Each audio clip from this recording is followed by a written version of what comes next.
Hello everybody and welcome back to The Sit Down. We're so happy to have you join us today, where it honestly feels like there's so much happening in the world of boxing. It's really hard to keep track of, do videos, inform you guys, just stay on top of the whole thing. Today, what I really want to get into is obviously the news that's rocked the boxing world. What is this, the third bit of news that's rocked the boxing world this week? It's crazy. So it's now been reported that Frank Warren is potentially suing SELAR and TKO and doing a legal lawsuit against them for the value of $1 billion. And this is a huge thing, right? Obviously, Frank Warren, he's a absolutely well-established businessman. He's, a veteran boxing promoter. He's a self-made man. He's really just spent decades and decades building his reputation, building his brand, building his fighter base, and being the guy that is the face, the head of Queensberry Promotions, right? Okay, so SELAR and TKO, they're closely linked to Turki Al-Sheikh, the Saudis, etc. Now, if we cast our minds back to when Turki Al-Sheikh first came on the boxing scene, you will remember, as I remember, that link happened with Frank Warren, right? So, and that kind of took the boxing world by storm a little bit at the time, because I think that, perhaps a lot of people might have reasoned at the time, with that amount of money, wouldn't the natural connection be that the Saudis and their money and their influence link up with Matchroom Boxing because it's such a powerhouse in the promotional boxing game, etc. But at the time, that link was created. The Saudis very much entered the boxing scene, and they were doing so much work with Queensberry Promotion, with Riyadh season, etc.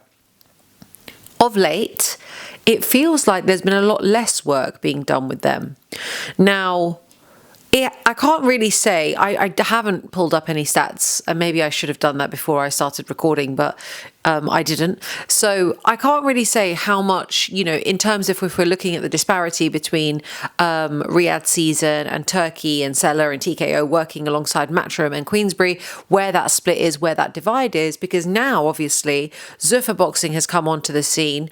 Dana White, Zuffa Boxing. We can see Turki Al-Sheikh being really heavily invested in that.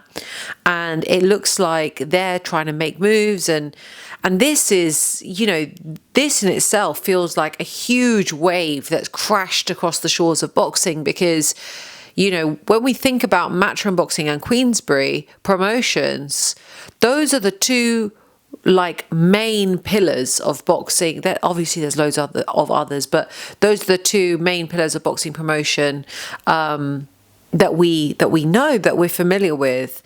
And so now when we're thinking about this huge influence, financial influence, right? And then because that's what the Saudis are notorious for. They've got a huge amount of money to invest. They've been wanting to do that. They've been wanting to invest in sports. So now when we think about the financial investments that the Saudis want to give to boxing, and the fact that it's being kind of given to Zuffa Boxing, Dana White Zuffa Boxing, it does make you think, does this put Frank and Eddie in trouble? How do they mitigate against it? And now Zuffa's been obviously signing some big names. He signed Jai Opetaia, signed Conor Benn. That was a huge bit of news. There's murmurings that there's another big signing coming up. Obviously, we saw some circulation of the fact that Usyk was having conversations with Zuffa Boxing, and then that was sort of, we brushed past that. Then yesterday there was lots of, my phone was going and it was blowing up that perhaps it's Usyk that's being signed, and then Usyk's team released a statement on Usyk's story saying that these are all just rumours. Anyway, it feels very crazy. It feels like a boxing revolution. In the midst of all this, Frank Warren has decided that he's potentially decided to sue TKO and SELAR for $1 billion. Now, I don't usually like to read off of my laptop because I like to, do my notes prior to that. Whatever. I'm going to stop trying to explain myself. I'm going to read to you guys. So, Frank Warren is reportedly preparing to sue SELAR and TKO Group Holdings, seeking $1 billion in damages, and they're alleging a breach of contract because he's saying that his partners used his boxing intel to launch Zuffa Boxing while cutting him out of the loop. And Warren argues that he served as a foundational architect for Saudi Arabia's entry into the boxing world, only to be sidelined. And I mean, the latter portion of that, 100%, we can say, well, maybe not 100%, but we can say it certainly appeared that way. There's been a response from SELAR, which has said that a representative for SELAR has denied all claims. Quote, "We are disappointed by the unfounded claims brought by Queensberry and Frank Warren. We reject them in their entirety and are confident that the facts will fully vindicate our position." Now, boy, if you're Matchroom Boxing and you're Queensberry Boxing, you're going to be thinking to yourself, let me tie down my boxers into some hefty, like, ironclad contracts, right? Before they get nabbed by Zuffa Boxing. That's the first thing. The second thing is, guys, maybe it's time to really stick together, to really band together, because this feels big. This feels like we could within a year see the face of boxing change. And it's scary, it's nerve-wracking, it's exciting, who knows what's next.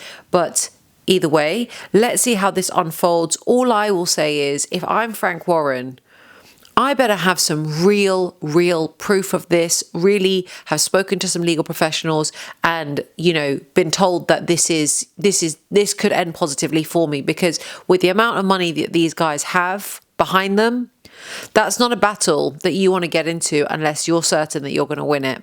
So let's see how the story unfolds. Guys, let me know in the comments what you're making of all of this. It really feels like the old guard is being pushed out, new guard is coming in. Do you like it? Do you not like it? Let me know.